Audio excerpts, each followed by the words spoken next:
বন্ধুরা কেমন সবাই, আশা করি সকালে ভালো আছে এবং শীত আছে। তো আজকে আমরা যে ফোনটি নিয়ে আলোচনা করবো সেই ফোনটির প্রাইসও কম, সব দিক থেকেই ভালো। আচ্ছা, আজকে যে ফোনটি নিয়ে আলোচনা করবো সেটা হচ্ছে ক্যামেরা স্পেশাল একটা ফোন। তো ক্যামেরা স্পেশাল ফোন আমরা বললে বুঝি কোনো একটা দামি ফোন, কারণ ধরা যায় ডিএসএলআর এটা অনেক খুবই ভালো ক্যামেরা, ভিডিও খুবই ভালো হয়, তবে সেটা দাম দিয়ে কিনতে হবে। তো এটা হচ্ছে ব্র্যান্ডটা হচ্ছে ওপ্পো। সবার একটা মনে চিন্তা এসে বলছে না না ওপ্পো তো দাম বেশি, ওপো ক্যামেরা ভালো, ওপোর দাম বেশি, এইটা সেটা আরও অনেক কিছু। ওয়েট করেন, ভিডিওটা কেটে না দাঁড়ান, বলছি তো। আচ্ছা, এই ফোনটা হচ্ছে ওপো ব্র্যান্ডের। এটা কিছুদিন আগে লঞ্চ হয়েছে, মানে 10 তারিখে 4:30-এ লঞ্চ হয়েছে। আমাদের অনেকে প্রশ্ন থাকে, যে কোশ্চেন হয় যে কোনো একটা ফোন লঞ্চ হলে প্রথমে বাইরের দেশে লঞ্চ হয় এবং পরে আমাদের 2-3 মাস পরে আমাদের দেশে লঞ্চ হয়। তবে এইবার বাংলাদেশে এই প্রথম আমাদের বাংলাদেশে লঞ্চ হয়েছে। আমাদের বাংলাদেশে লঞ্চ হওয়ার পরে এটা অন্য দেশে লঞ্চ হবে। মোবাইলে যদি আমরা প্রথমে ডিজাইন বলি, ডিজাইনটা হচ্ছে কমলা সুন্দরী। আমরা যদি বলি আইফোনের কথা, আইফোন ডিজাইনটা কিন্তু অনেক সুন্দর। তো কিছুদিন আগে একটা লঞ্চ হয়েছে রেডমির পক্ষ থেকে, রেডমি নার্জো। ফোনটা কিন্তু আইফোনের মতো ডিজাইন করেছে, দেখতে আইফোনের মতো। তো আজকে যে ফোনটা নিয়ে কথা বলবো সেটা হচ্ছে আইফোনের মতো দেখতে। আমি কিন্তু শুধু ওপো ব্র্যান্ডে বলেছি, ফোনটা পুরো নাম বলিনি। Oppo F21 pro. ফোনটা ক্যামেরা দিক থেকে একটা ভালো ফোন, এবং সবার ধারণা আসবে না এটা দাম আসবে। এটা এত দাম না, খুবই কম দামের মধ্যে, এত কম না এত বেশিও না, মানে দামটা ঠিক আছে মোবাইল অনুযায়ী। এই প্রথম মানুষের মাইক্রোস্কোপের একটা ক্যামেরা মোবাইল এসেছে। তো ওপো এই প্রথম নিয়ে আসছে বাংলাদেশে, কোনো ব্র্যান্ড এই পর্যন্ত মাইক্রোস্কোপের মতো একটা ক্যামেরা নিয়ে আসতে পারেনি, এই প্রথম ওপো নিয়ে এসেছে। যেহেতু ওপো ক্যামেরা দিক থেকে ভালো ফোন সবাই জানেন, তো বলাই যায় ওপো এবার ভালো ফোন নিয়ে আসবে। তবে অনেকেই জানেন ওপোর দাম বেশি, কিন্তু এবার অবশ্যই দিকে বিবেচনা করে ওপো এবার দাম, মোবাইল যেরকম সেরকম অনুযায়ী দামটা রেখেছে। আমার কাছে মোবাইলটি খুবই ভালো লেগেছে। প্রথমত বলি ফোনটা কবে লঞ্চ হয়েছে। ফোনটা লঞ্চ হয়েছে 10 এপ্রিল, মানে 2 দিন আগে, না 1 দিন আগে, গতকালকে 4:30-এ লঞ্চ হয়েছে। বাংলাদেশে অ্যাভেলেবেল হয়ে গেছে, সবার হাতে হাতে ফোনটা দেখা যাবে কিছুদিনের মধ্যেই। তবে বাংলাদেশের মার্কেটেও এসে পড়েছে। ফোনটির ডিসপ্লে হচ্ছে 6.43, যা এক হাতে অনায়াসে চালানো যাবে। আমার মতে ফোনটি এরকম ডিসপ্লে আবার এরকম দাম খুবই ভালো।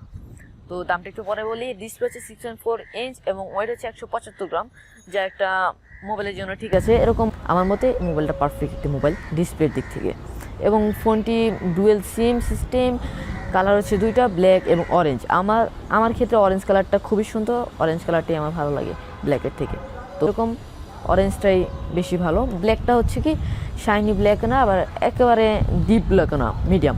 আবার অরেঞ্জটাও একটু ডিপ অরেঞ্জ। তো আমার কাছে অরেঞ্জটাই বেশি ভালো লেগেছে। আপনাদের কাছে অরেঞ্জটা ভালো লেগেছে না ব্ল্যাকটা ভালো লেগেছে, অবশ্যই কমেন্টস করে জানাবেন। ব্যাটারি ব্যাকআপ হচ্ছে 4000 mAh battery backup, 4500 mAh, 4500 mAh battery backup. আমার ক্ষেত্রে 4500 এনাফ।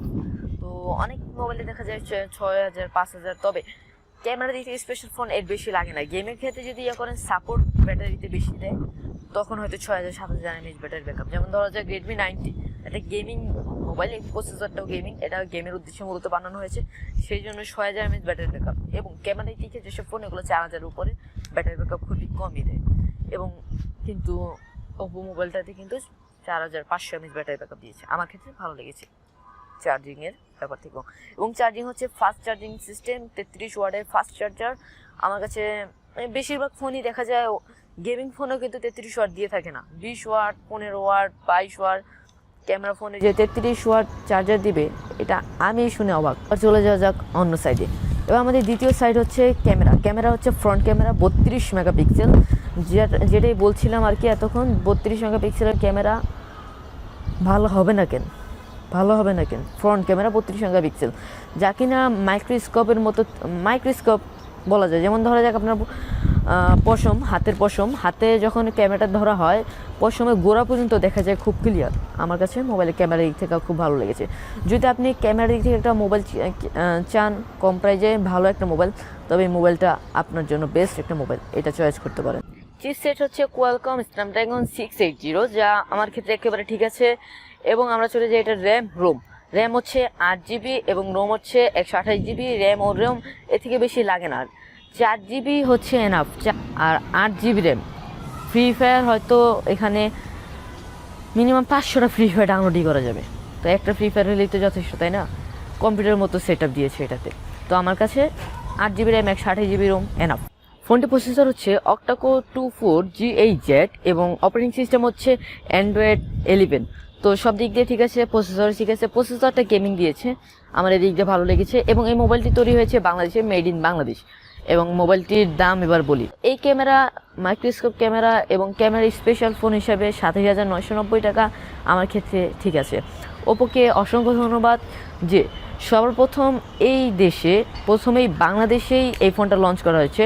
হয়তো আপনাদের অনেকেই কোশ্চেন থাকে যে বিদেশি ফোনটা লঞ্চ করলে আমাদের 2-3 মাস পরে আমাদের এদিক পাঠানো হয়। তো এবার এই প্রথম দেশের মার্কেটে, দেশের বাজারে ওপোই প্রথম বাংলাদেশে লঞ্চ করেছে এবং পরে বিদেশে যাবে। ফোনটা স্টাইলের কথা যদি বলি, ফোনটা স্টাইল হচ্ছে পাঞ্চ হোল এবং ফোনটা ওয়াটারপ্রুফ নয়। তো পাঞ্চ হোল ওয়াটারপ্রুফটা দিলে আমার মনে হয় ভালো হতো। ফোনটিতে রয়েছে ফিঙ্গারপ্রিন্ট সিস্টেম এবং ফেস লক। তো আজকের জন্য এইটুকুই। ভিডিওটি কেমন লাগলো অবশ্যই কমেন্ট বক্সে জানাবেন। এই মোবাইলটা আপনার কাছে কেমন লাগলো, বাজেটের মধ্যে আপনার কাতারে পড়েছে কিনা এটাও কমেন্ট বক্সে জানাবেন। ও আরেকটা কথা, প্রত্যেক রবিবারে আমাদের আস্ক হবে। তো শনিবার রাতে ভিডিওতে সবাই কমেন্ট করে রাখবেন, রবিবার অবশ্যই আপনার কমেন্টগুলো দেখা হবে। যেগুলো আমার মতে যেগুলো ভালো লাগবে সেগুলো অবশ্যই দেখবো। মোবাইলটি কেমন লাগলো, আমার মতে অরেঞ্জ কালার, এটা কমলা সুন্দরী বললেই চলে। তো আপনার কাছে এই মোবাইলটি কেমন লাগলো অবশ্যই জানাবেন। দেখা হচ্ছে নেক্সট ভিডিওতে। ততক্ষণের জন্য ভালো থাকুন, সুস্থ থাকুন। আল্লাহ হাফেজ, ধন্যবাদ।